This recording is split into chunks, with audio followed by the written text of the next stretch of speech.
Hindi nyo ba napapansin mga normal? Yung video ko patulon-talon sa iba't ibang lugar, isa lang ibig sabihin yan.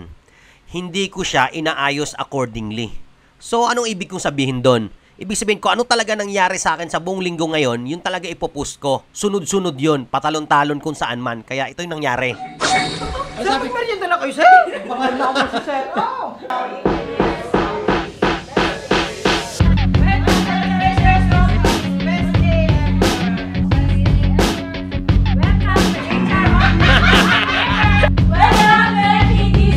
Best day ever! Sir, nakakasura kayo. Sir, Mag-CR. Ang lupit ng hospitality dito. Kahit ayaw mo mag-CR, pasisiarin ka talaga.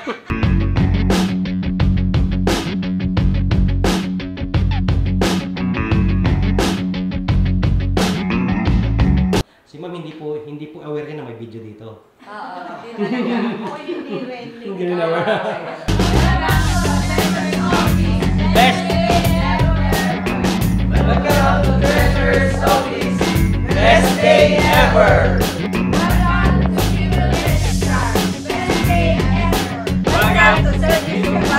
Best day ever! Alam nyo ba, dito sa San Antonio Municipality, meron sila tinatawag na servisyong wagan. Ayan yun. Yes. Na kung saan, nagsusundo sila ng mga FW taga San Antonio, libre, free 100% from the airport. Okay, sana gayahin to na ibang municipality. Hanggang sa bahay nila. Yes, sa bahay nila. Ang dami nun, mga normal na tao, di ba? Ang dami nun, nakaka 30 to 35 silang OFW. Pamasahe pa lang nun. Grabe pong pamasahe from airport. Pinahiram libre.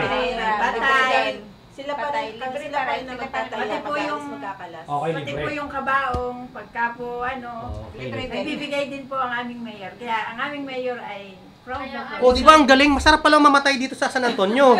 Joke lang yon. Pero, malupit na serbisyong wagan. Bukod dun sa libreng ang dami pa nila mga freebies Yes. para lang makatulong sa mga kapuspalad na talagang nangingailangan like canopy, service from the airport. Paano po sa mga single parent? Namimigay po ba sila asawa o ano? Meron din po. Namimigay po ng asawa? Ay, hindi naman!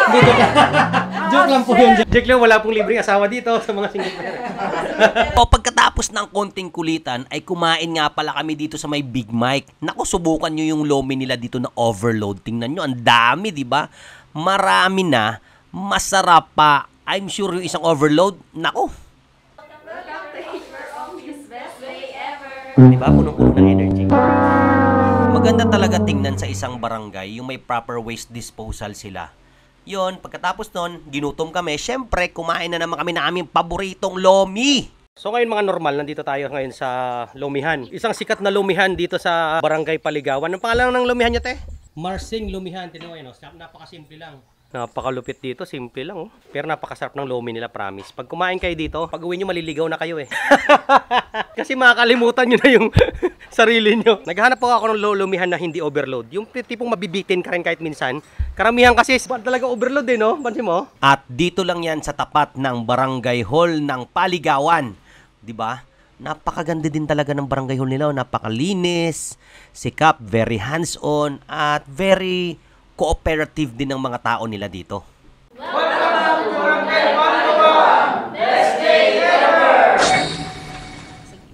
Magsalita na, dali. Hello guys! Welcome to my vlog. Hello! Hello vlog! Welcome to my guys! Saan kayo galing? Huwag kang maingay, kami na vlog. Masarap yung lomi? Yeah. Yeah. Diyos ko, English, my God. Yeah. Magkaka-nosebleed ako dito. Wala na siyang sasabihin. So ngayon mga normal, may dumating na naman akong package. Buksan natin ha. Putang ina mo ka. Bumili ako nito. Pero hindi ko, ay putang ina. Ay sayang. Meron ako nito. Daming kong libro dito actually. Pag nagkakaedad ka na kasi, lahat ng bagay na tutunan mo napupurol, nawawala. Basta pag nagkakaedad ka, parang yung kutsilyo. Pag hindi mo ginamit, napupurol. Kung gusto mong tumal sa utak mo, hiramin mo ibang utak ng tao. Gusto mong matutunan yung paano mag-isip si Dr. Julie Smith, basahin mo libro niya. Pero I promise ngayon, magbabasa na talaga ako, tatapusin ko na kasi ito hindi ko pa tapos. Naka-display lang, pampayabang ba? Alam niyo minsan kung ano nakakatawa sa buhay? Yung pag may nawawalang gamit, may hinahanap kayo. At hindi makita. Yung patulog ka na, tapos nawawala yung gamit, biglang nauuwi sa pagliligpit eh. Biglang nagligpit na. Kaya ang technique para, alam mo yun, para maglinis ng bahay, ang inyong mga partner sa buhay, wala inyo isang gamit. Saan nakita? Saan nakita? Saan nakita? O, diba? O. Kinaumagahan ay nagpunta kami sa barangay Sampaguita, San Antonio, Quezon. At medyo nakakatuwa dito sa barangay na to. Nagbubuhat ng lamesa. Kala ko ibang kulang yung binubuhat. Pati pala lames. Kapitana, lamesa binubuhat oh, hindi bangko oh. Malupit. The next day ay nag-warm up naman ako ng aking field skills. Baka kasi pumupurol na tayo sa field. Pag wala kang risk nararamdaman sa buhay, isa lang ang kapalit nun, depression. Tandaan nyo yan. Yun ang hindi alam ng karamihan. Pag walang risk, depression ang papalit sa kanya. Or emptiness. Feeling of emptiness, discouragement. Yung risk kasi, nagpapataas ng endorphin o happy hormone. Kaya doon ka nagiging masaya. Especially sa mga boys. On the other side, ewan ko kung ako lang to gusto ko yung idea ng walang kasiguraduhan. Alam mo yung ganon? Yung hindi mo alam gagawin mo sa isang araw. Minsan pag predictable na yung mga ginagawa mo, diyan pumapasok yung boredom eh. Pag predictable na yung ginagawa mo araw-araw, yung alam mo na yung gagawin mo. It's very routine, alam mo yung ganon. Although, comforting siya. Comforting siya kasi alam mo na alam mo yun. Pero yung tinatawag na genuine happiness, mararanasan nyo lang yan sa mga bagay na walang kasiguraduhan. Ewan ko kung ako lang to wala lang. So ngayon, ang purpose natin ngayon is makabenta tayo ng product natin, kahit mga 10 lang. Anong product? Kimchi, syempre. Tingnan natin. First,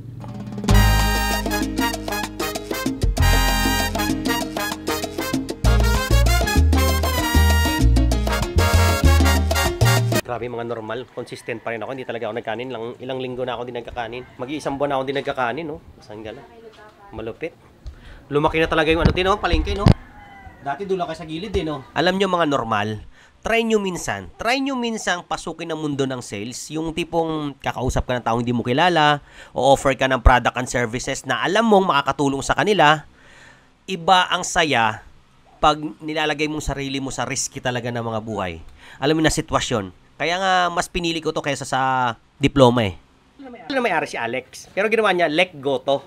Tama ba? Lek, hindi niya ginawang Lex para maalala ng tao.